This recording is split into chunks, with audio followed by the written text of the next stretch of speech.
মেহেদী হাসান নিলয় লিখেছেন, একজন যোগ্য ইমামের বৈশিষ্ট্য কি কি? একজন যোগ্য ইমামের বৈশিষ্ট্য হলো তিনি প্রথমত আল্লাহর উদ্দেশ্যে, আল্লাহ সন্তুষ্টির উদ্দেশ্যে ইমামতি করবেন। তিনি পার্থিব কোনো বা বস্তুগত কোনো আশা আকাঙ্ক্ষা, বিশেষ করে এটাকে পেট পালার মাধ্যমে হিসাবে গ্রহণ করবেন না, এবং এখান থেকে পয়সা কামাই করে ধনী হবেন, ধন সম্পদ গড়ে তুলবেন, এরকম মানসিকতা তার থাকবে না। সেবার মানসিকতা, আল্লাহর দ্বীনের খেদমতের মানসিকতা, এগুলো নিয়ে তিনি ইমামতির কাজ করবেন।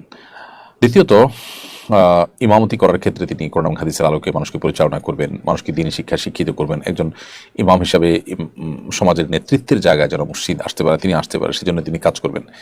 আর নানাবিধ ভালো কাজে তিনি নিজেকে এবং মসজিদকে এঙ্গেজ করে নিজে এবং মসজিদের, সমাজের প্রাসঙ্গিকতা মসজিদের, এটাকে তিনি প্রতিষ্ঠিত করার চেষ্টা করবেন। এরপর আব্দুল্লাহ আল মুত্তাকিং এই আইডি থেকে আপনি লিখেছেন, হুজুর আমার মা পরকিয়া করে, এখন আমার করণীয় কি? ভাই আব্দুল্লাহ, আল্লাহ তাআলা হেফাজত করুন, আপনার মাকে এই গুনাহ থেকে বেঁচে আসার, ফিরে আসার তৌফিক দান করুন, আমরা দোয়া করি।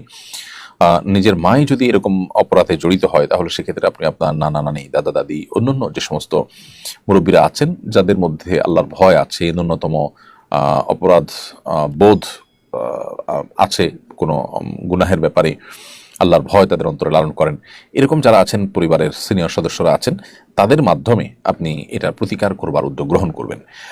মায়ের সাথে যদি আপনার সেরকম সম্পর্ক থাকে, তাহলে মাকেও আপনি আল্লাহর ভয় দেখাতে পারেন, সতর্ক করতে পারেন, বায়না ধরতে পারেন। সন্তান হিসাবে মার দুর্বল জায়গা কি, আপনি যদি বায়না ধরেন, আপনি যদি আপনার জায়গা থেকে চেষ্টা করেন, হয়তো মাকে আপনি ফেরাতে পারেন। অর্থাৎ আপনার জায়গা থেকে আপনি চেষ্টা করবেন, তবে এর কারণে মায়ের প্রতি কোনো প্রকার বেয়াদবি সুলভ কিছু, বিশেষ করে তার সাথে অসৎ ব্যবহার, আইন হাতে তুলে নেওয়া, এই জাতীয় কাজগুলো আপনার করা উচিত নয়। তবে তার এটা বন্ধ করবার জন্য সম্ভাব্য সকল উপায়, আপনি সন্তান সুলভ যে উপায়গুলো হতে পারে, তার সবগুলো আপনি অবলম্বন করা উচিত এবং অ্যাক্টিভলি চেষ্টা করা উচিত। আল্লাহ আপনাকে তৌফিক দান করুন। রজব মাসের আমল সম্পর্কে জানতে চাই। রজব মাসের আমল হলো যে এটি সম্মানিত মাস হিসাবে, সম্মানিত মাস যাচ্ছে সে কথা মাথায় রাখা, এবং রুটিন যে ভালো কাজগুলো আছে সে ভালো কাজগুলোকে বিশেষ যত্নের সাথে করা, এবং অন্যান্য মন্দ কাজ থেকে বেঁচে থাকা। এটা হল রজব মাসের প্রধান এবং সবচেয়ে গুরুত্বপূর্ণ করণীয় আমাদের।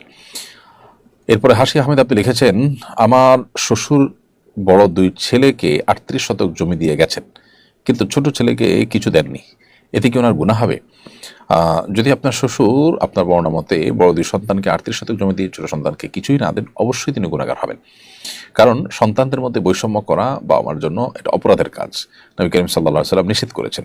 তিনি বলেছেন যে ইত্তাকুল্লাহ ওয়াদিলু বাইনা আওলাদিকুম, তোমরা আল্লাহকে ভয় করো এবং তোমাদের সন্তানদেরকে দান করার ক্ষেত্রে কিছু দিতে হলে সেক্ষেত্রে তোমরা সমতা বজায় রাখো। অতএব 2 সন্তানকে দিয়ে 1 সন্তানকে না দিয়ে মাহরুম করা, এটা অবশ্যই গুনাহের কথা। এখন যে 2 সন্তান পেয়েছেন তাদের উচিত হবে তাদের ভাইকেও এখানে অ্যাকোমোডেট করা এবং তাকেও আনুপাতিক হারে যতটুকু পান ততটুকু অংশ দেওয়া।